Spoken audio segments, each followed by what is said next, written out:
खरं म्हणजे साहित्य संमेलन ही राजकारणाची जागा नाही आणि आजपर्यंत शरद पवारांनी आपल्या 55 वर्षाच्या राजकीय आयुष्यामध्ये राजकारण आणि समाजकारण याची कधीही गफलत होऊन दिलेली नाही।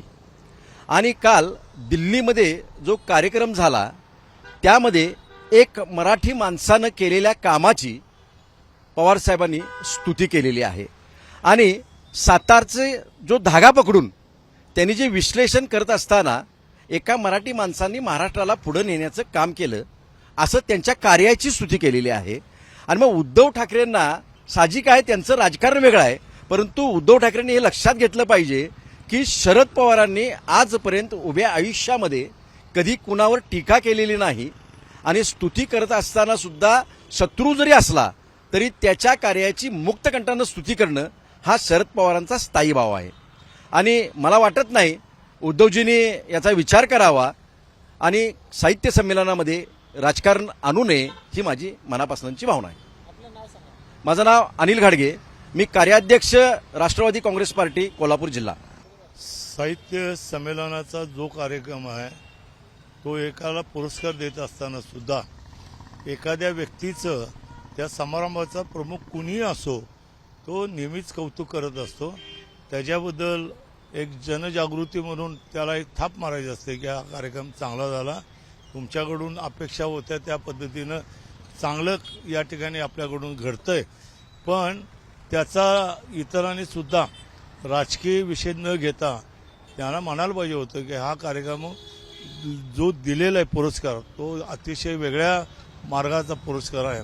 आणि कुणाला याच्याबद्दलची टीका वाटत असेल तर माझं मत आहे की ती टीका नाही, एखाद्याचं कौतुक चाललंय असं मला वाटतंय। त्याबद्दल उद्धव ठाकरेजी यांनी सुद्धा जी आज या ठिकाणी पत्रकामध्ये जी टीका केलेली आहे, माझी विनंती आहे त्यांना की या अशा पद्धतीच्या आघाडीमध्ये तेढ निर्माण होता कामा नये याची दक्षता घ्यावी। आणि शरद पवार हे जाणता राजा आहे, त्यामुळं तो कुठलाही विधान करत असताना आता बोलल्याने उद्या त्याला गळ्यात गळा घालून फिरायला एवढे शरद पवार एवढे सोपे नाही आहेत। त्यामुळे त्या कार्यक्रमाला जे केलेले कौतुक आहे ते चांगल्या पद्धतीचं कौतुक आहे असं मला वाटतंय। याबद्दलची दखल त्यांनी घ्यावी, टीकात्मक सारखे महाराष्ट्रामध्ये आहेत त्याच्याबद्दल त्यांनी लक्ष घालावं एवढी विनंती करतो। माझं नाव R.K. पवार, कोल्हापूर शहर, जिल्हा शरद पवार राष्ट्रवादी काँग्रेस पार्टी माजी महापौर। खरं म्हणजे ज्या कार्यक्रमामुळे हा प्रसंग उद्भवलेला आहे तो एकनाथ शिंदे यांना एक पुरस्कार द्यायचा होता आणि तो पवार साहेबांच्या हस्ते द्यायचा होता। ज्यावेळेला आपण एखाद्याबद्दल पुरस्कार एखाद्याला देत असतोय तेव्हा त्याच्याबद्दल नेहमी चांगलंच बोललं जातंय, त्याबद्दल वाईट जरी मत असेल किंवा राजकीय वैर जरी असलं तरी हा काय राजकीय कार्यक्रम नव्हता किंवा कुठलाही प्रचार सभा नव्हती, हा एक वेगळ्या पद्धतीचा कार्यक्रम होता। आणि या वेळेला शरद पवारांचा सुद्धा ज्या ज्या वेळेला वाढदिवस झाला किंवा इतर काही कार्यक्रम झाले तेव्हा नरेंद्र मोदी साहेब असतील, अमित शहा असतील किंवा देवेंद्र फडणवीस असतील किंवा इतरही भाजप किंवा महायुतीचे नेते असल्याने शरद पवारांबद्दल नेहमीच कौतुकाचे उद्गार काढलेले आहेत। आणि हे एक राजकीय प्रोटोकॉल आहे की आपण नेहमी चांगलं बोलायचं असतं। याच्याबद्दल जरी उद्धव ठाकरेंनी नाराजी व्यक्त केली असेल तर त्यांचा वैयक्तिक प्रश्न आहे, पण त्यांनी हे तात्पुरता विषय आहे, हा विषय काही फार मोठा नाही आहे, ह्या विषयाला इथेच पूर्णविराम मिळावा अशी आमची इच्छा आहे। मी सुनील देसाई, सरचिटणीस, कोल्हापूर शहर, जिल्हा राष्ट्रवादी काँग्रेस पार्टी।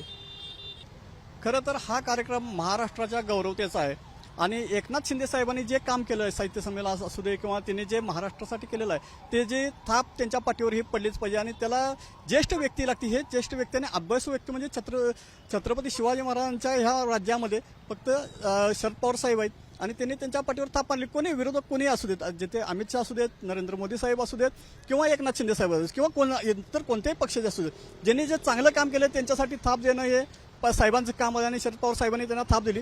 उद्धव ठाकरे साहेबांनी याच्यावर नाराजी व्यक्त करण्याची काहीच गरज नाही आणि जे झालेलं ते कार्यक्रम चांगलाच झालेला आहे, हे चांगला आहे गोष्ट, म्हणजे महाराष्ट्रासाठी अभिमानास्पद गोष्ट आहे। मी गणेश मधुकर जाधव, राष्ट्रवादी उत्तर विधानसभा अध्यक्ष, शरद पवार गट। मी एक सामान्य शिवसैनिक आहे आणि सामान्य शिवसैनिक शरद पवार साहेब या राजकारणात महाराष्ट्रातलं किंवा देशातलं एक मोठं व्यक्तिमत्व आहे. त्यांच्यावर माझ्यासारख्या सैनिकांनी बोलणं योग्य नाही. पण संजय राऊत साहेबांनी जी भूमिका मांडलेली आहे ती खरोखर आमच्यासारख्या शिवसैनिकांच्या मनातली खतखत आहे.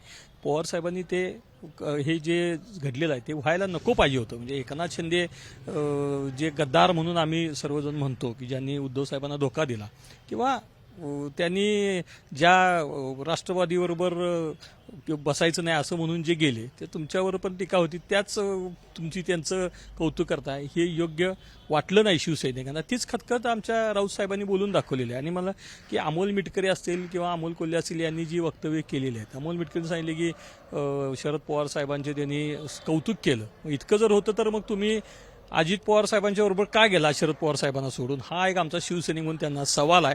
आणि ठाकरेंच्या कुटुंबाबद्दल किंवा कुटुंब फुटण्याबद्दल जे अमोल मिटकरींनी बोललं, त्याच पवारांचं कुटुंब कुणी फोडलं, त्यांच्या गळ्यात गळे घालून फिरताय, याला काय म्हणावं. त्यामुळे ही सर्व शिवसैनिकांच्या मनातली भावना आहे. आता कोणी कुठं जावं, कोणी कुणाच्या व्यासपीठावर हा ज्याचा त्याचा आहे, पण आम्हाला ते आवडलेलं नाही याची खंत ही संजय राऊत साहेबांनी आमची शिवसैनिकाची भावना जी आहे शिवसैनिकांची ती संजय राऊत साहेबांनी मांडून समोर मांडलेली आहे आणि ती योग्य आहे असं आम्हाला वाटतं. मी हर्षल सुर्वे, शिवसेना शहर समन्वयक, कोल्हापूर. ज्येष्ठ शरद पवार हे ज्येष्ठ आपले नेते आहेत महाराष्ट्राचे. त्यांच्याबद्दल काय बोलायचं असेल ते पक्ष नेतृत्व आमचे त्या पद्धतीनं उत्तर देतील.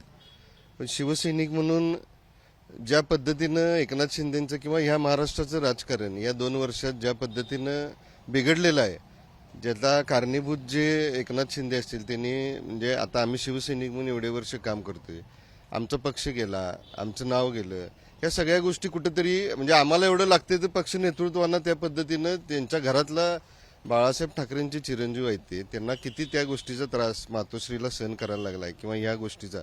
त्यामुळं अशी अपेक्षा त्यांच्याकडनं नव्हती की ते, कारण एक सदस्य आहेत महाविकास आघाडीचे, ते एक सदस्य आहेत.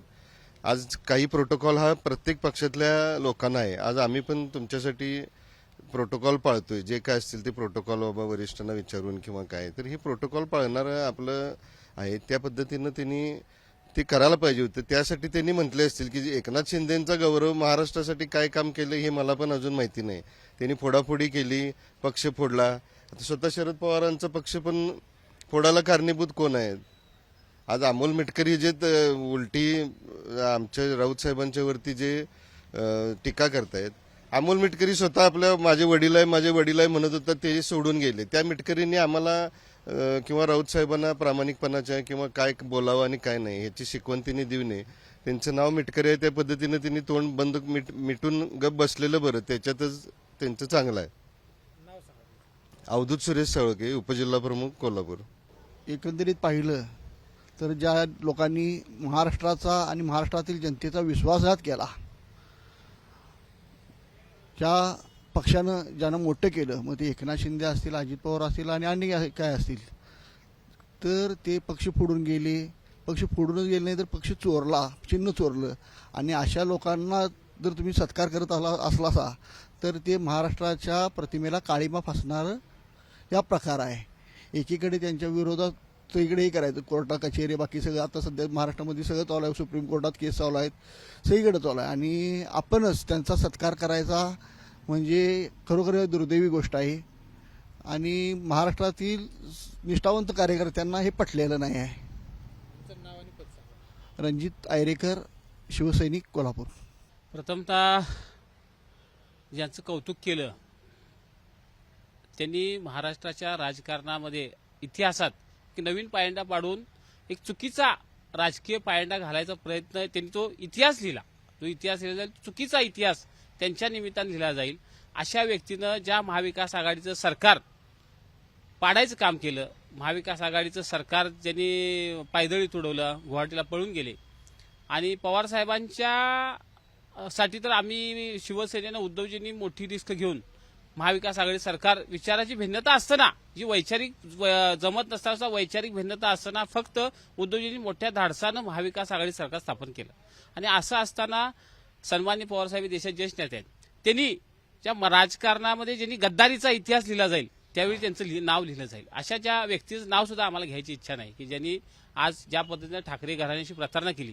ते स्वतः म्हणतात मी रिक्षावाला होतो आणि आज कुठं आलो, ते कुणामुळे आलो हे ते सगळ्या राज्याला माहीत आहे, जनतेला माहीत आहे. अशा व्यक्तीचं गुणगान त्यांनी करावं हे माझ्यासारख्या शिवसैनिकाला खरं म्हणजे दुर्दैव वाटतंय. पवार साहेबांचे ज्येष्ठ नेते आहेत, आमची पात्रता नाही त्यांच्याविषयी बोलण्याची, पण आदरणीय पक्षप्रमुखांनी त्याविषयी नाराजी व्यक्त केलेली आहे. म्हणून परत एकदा मला खरोखर मनापासून वाईट वाटलं की ज्या माणसाचं त्यांनी कौतुक केलं ते योग्य नाही. किरण पडवळ, शिवसैनिक. एबीपी माझा, उघडा डोळे बघा नीट.